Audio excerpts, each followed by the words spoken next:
কিছু সময়ের জন্য ওয়াকআউট বলাই যায়, অবশ্যই যাব। আমরা মনে করি না এখানে নোট অফ ডিসেন্ট দিয়ে সবাইকে ঐক্যমত্য হওয়ার জন্য কোনোটা চাপ প্রয়োগ করতে পারে। ঐক্যমত্য কমিশনের কাজই হলো সবাইকে একসাথে নিয়ে চলা, সবাইকে নিয়েই ঐক্যমত্য পোষণ করা। জাতীয় ঐক্যমত্য কমিশনের বৈঠক থেকে কিছু সময়ের জন্য ওয়াকআউট করেছি, কারণ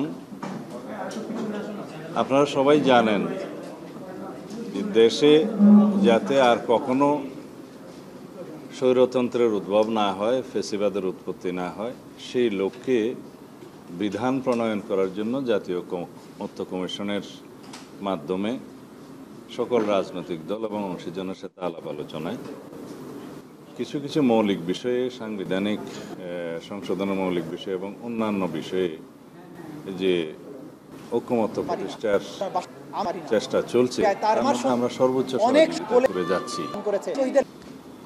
কিন্তু আমাদের ডিপার্টমেন্টটা, আমি একটু পরিষ্কারভাবে বলি, আমাদেরই প্রস্তাব মতে যাতে কোনো ব্যক্তি 10 বছরের বেশি প্রধানমন্ত্রীর পদে বহাল না থাকেন, সে যত মেয়াদেই হোক বা যতবারই হোক, সেই প্রস্তাব আমরা দিয়েছি এবং সেটা গৃহীত হয়েছে।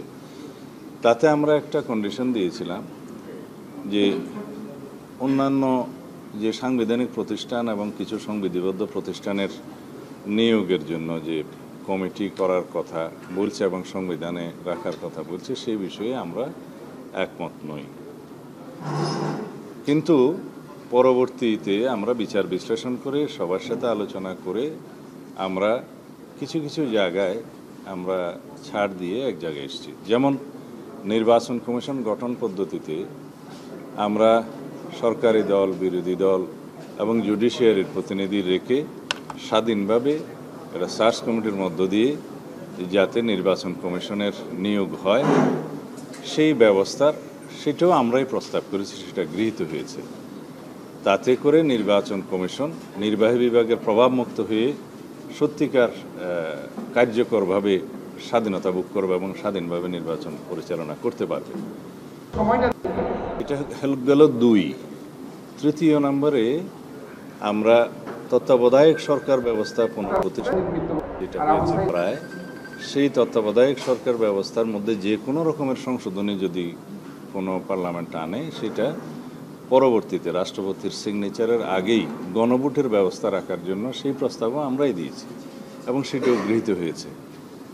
এটা মূলত এই 3টা পদক্ষেপের মধ্য দিয়ে রাষ্ট্রে পুনর্বার কোনো স্বৈরাচারের উদ্ভব হওয়ার পথটা বন্ধ হলো বলা যায়। Moreover, complete independence of judiciary ensure করার জন্য আমরা অনেক প্রস্তাব দিয়েছি, ঐক্য কমিশনের অনেক প্রস্তাব আছে এবং জুডিশিয়াল রিফর্ম কমিশনের যে প্রস্তাবগুলো ছিল, প্রায় সব প্রস্তাব আমরা একমত হয়েছি। এবং আপনারা জানেন প্রায় নিত্যদিনই জুডিশিয়ারির বিভিন্ন রিট এবং তার ভার্ডিক্টের মধ্য দিয়ে ইতিমধ্যেই জুডিশিয়ারির স্বাধীনতা অনেকটা ইন্ডিপেন্ডেন্স হওয়ার পথে এগিয়ে গিয়েছে, বাকিটা হয়তো পরবর্তী সংশোধনের মাধ্যমে যাবে। তো এই 4টা ব্যবস্থা যদি কার্যকর থাকে, তাহলে কোনোভাবেই রাষ্ট্রে সাংবিধানিকভাবে বা সংসদীয়ভাবে স্বৈরতন্ত্রের উৎপত্তি বা ব্যক্তিতান্ত্রিক স্বৈরতন্ত্রের উৎপত্তি আর হতে পারবে না। কিন্তু এখানে একটা বিষয় লক্ষণীয়, নির্বাহী বিভাগকে রাষ্ট্র এবং সরকার পরিচালনার ক্ষেত্রে যাতে কোনোভাবেই বাধাগ্রস্ত না হতে হয়, যেহেতু নির্বাহী বিভাগের অ্যাকাউন্টেবিলিটি থাকছে সংসদের উপরে, সংসদের কাছে, এবং নির্বাহী বিভাগের অ্যাকাউন্টেবিলিটি থাকতেছে জনগণের কাছে। কিন্তু নির্বাহী বিভাগের যদি অথরিটি না থাকে বাট অ্যাকাউন্টেবিলিটি থাকে, রেসপন্সিবিলিটি থাকে, সেটা ঠিক হবে না। সুতরাং নির্বাহী বিভাগের অথরিটি এক্সারসাইজের ক্ষেত্রে রাষ্ট্রের বিভিন্ন অঙ্গের সহায়তার প্রয়োজন আছে। সেই বিবেচনা থেকে আমরা মনে করি যে এখন সাংবিধানিক যে সমস্ত প্রতিষ্ঠানের নিয়োগ এবং সংবিধিবদ্ধ বিভিন্ন প্রতিষ্ঠানের নিয়োগ সংক্রান্ত যে নিয়ন্ত্রণটা করতে চাচ্ছে সাংবিধানিকভাবে, সেটা যদি হয় তাহলে নির্বাহী বিভাগের কার্য সম্পাদনে এবং সঠিকভাবে একটা ভারসাম্যমূলক সরকার ব্যবস্থা এবং রাষ্ট্র ব্যবস্থা পরিচালনার ক্ষেত্রে, প্রতিষ্ঠা করার ক্ষেত্রে অনেকটা বাধা পেতে হবে। কিন্তু জনগণের প্রত্যাশা অনেক।